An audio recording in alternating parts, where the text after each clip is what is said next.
Pomfret fry. তো পমফ্রেটটাকে প্রথমে আমি ভালো করে ধুয়ে নিয়েছি, ধুয়ে এবার আমি এখান থেকে কাট করে নেব যাতে ভেতরে মশলাটা ঢোকে।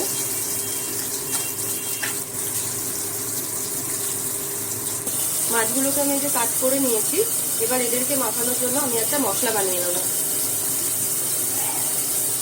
আমি হলুদ, নুন, ধনে গুঁড়ো, জিরে গুঁড়ো, শুকনো লঙ্কার গুঁড়ো, এবার এটাকে একটা পেস্ট বানাবো। সামান্য সর্ষের তেল, ভালো করে এটাকে মিক্সিং করতে হবে।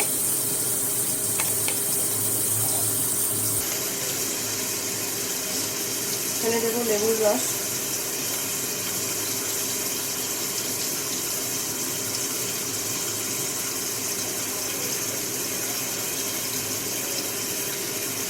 পমফ্রেটগুলোর মধ্যে মাখিয়ে নেব, বাটিটাতে আমি মাখিয়ে নিতে পারি।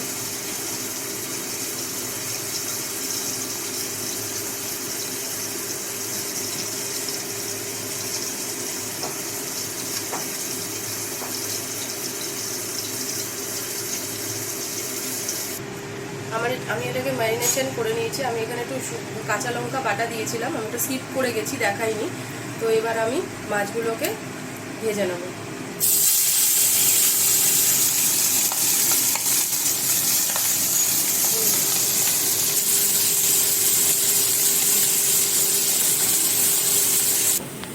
আমার রেডি হয়ে গেছে পমফ্রেট ফ্রাই। খুব সুন্দর কালারটা এসছে দেখুন।